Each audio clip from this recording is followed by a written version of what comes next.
So let us begin with the most important and powerful nation, which is the United States.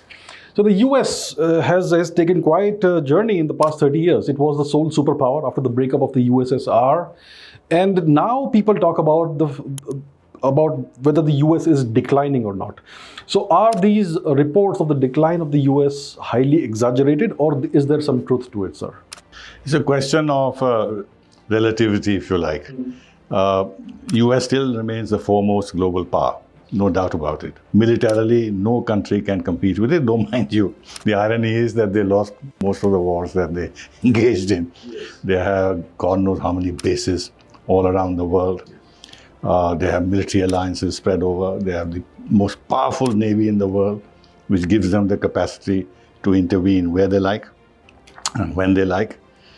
And then, of course, they have this agenda of shaping the world according to their values, so-called, and market principles and what suits them most in terms of linkages with the global economy. And they use the dollar as a very powerful weapon. And that, again, is the source of great American power, which cannot be easily replaced. It is the status of dollar as the world's reserve currency. It's the biggest economy in the world.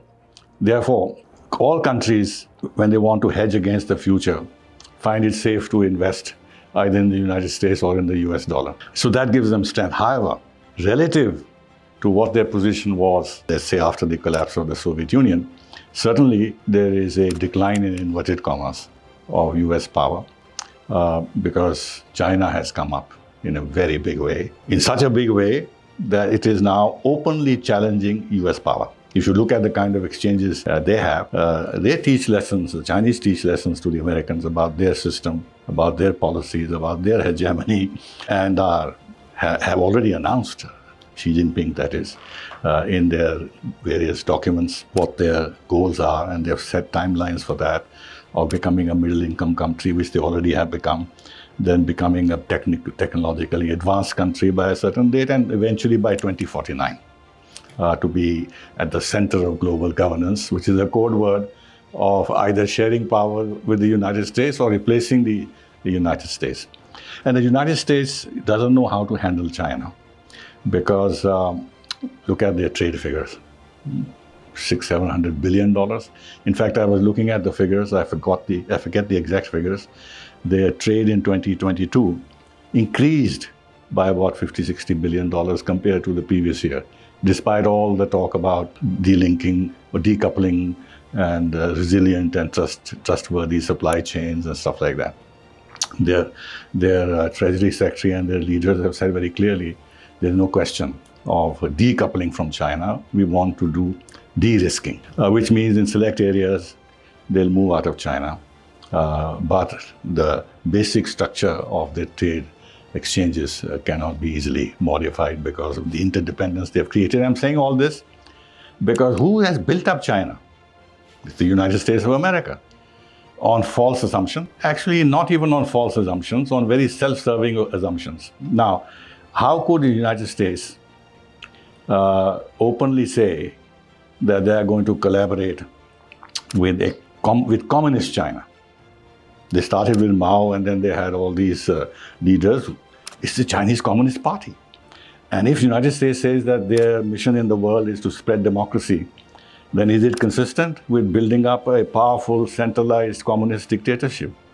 Which they did. And this argument that, once China becomes richer, there is a middle class, they'll move towards democracy, it was all self-serving. This was just to counter criticism from any circle as to why they were dealing so closely with the communist power by saying, no, if we do that, then maybe they will not be communist anymore, or they'll be less communist. This was just a cover. Now, it's not only that. Because America reached out to China and built it up, then the allies of China, the United States, also joined the game. Japan, look at Japan. Whatever they say today about threat from China, their biggest economic partner is China. And the Japanese economically cannot survive if they break off economically from China. South Korea, again, like Japan, a military ally of the United States, its biggest economic partner is China. Then, of course, the ASEAN. Japan, in past years, linked the ASEAN economy with the Japanese economy, and in fact helped very importantly in the build-up of ASEAN as an economic unit. Now China has moved in. The biggest partner of ASEAN is China. And within ASEAN, there are allies of the United States of America. And then China, and that's important. You see, the United States used the World Bank, the IMF, the Washington Consensus, the power of its economy, and everything else to spread its economic tentacles all over the world. And this whole business about pressing other countries to go for export-led economies, the reason was that they thought that they could buy all these exports from other countries at exchange rates which they can always manipulate because the dollar is the reserve currency. You've seen how the depreciation of rupee or another currency vis-a-vis the dollar. And this is to feed the consumption in the United States at the lowest prices possible. Now China is giving them a run for their money with the BRI. So they are everywhere in the world, and they have shown their capacity to build infrastructure rapidly and high quality. And they are building infrastructure in Africa or Latin America or ASEAN and elsewhere, where United States has not. But the United States approach has been very, very different. Access to raw materials and stuff like that, but not actual developmental projects. For example, even with India, now of course today the situation is different. They didn't want to cooperate with the private sector, with the public sector, only with the private sector. But in the African countries and all, there is no real private sector. So they have to go with the government, which they have always been reluctant to do. Yes, through the World Bank and all, they have been doing projects. But World Bank has very stringent rules. They try to eliminate corruption and stuff like that. But China doesn't care. They'll build ports and harbors and railway lines and roads and other forms of infrastructure, buildings and stuff like that. They corrupt the elites and they get these contracts. So they are present everywhere. And then countries like Africa, what do they say today? Look, we've been colonized by the West. The West lectures us on human rights and stuff like that, interferes in internal relations, but China does not. China builds infrastructure for us. It doesn't have any colonial past. Therefore, why should we be against China? Now, this kind of logic, which is now spreading globally, is at the cost of US power. Because other countries feel now they have an alternative they can lean on, which is why you find that so many countries now want to join the SCO. So many wants to join BRICS because they want an alternative. They want to escape from the straitjacket in which they have been kept all these years post the Second World War and hedge against external pressures from the West and have alternative options and then play both sides.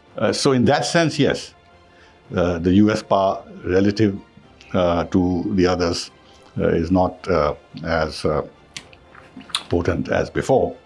And then what has also damaged the US reputation is that they lost the war in Iraq. They had to move out of Iraq. The Iraqi government said, we don't want you in the bases anymore. They refused to have an agreement with them. They moved out of Afghanistan in a way that doesn't add to their reputation. If you see the scenes, what happened. Yes. They had this war on terror, which they began, as a result of which they destroyed Iraq and what have you, and also expelled the Taliban from Afghanistan. And then what happened at the end? They handed over Afghanistan back to the Taliban. It took them 20 years to hand power to the Taliban back from the Taliban. Now other countries see this, that America may be very strong, but it is not capable any longer of having its way. Which is why, to answer your question, yes, there is a relative decline of US power. But then to say that, or to exaggerate it to the point that United States is no longer the preeminent power would be a mistake. It still remains the preeminent power, but I think with the rise of India also, there'll be a power shift.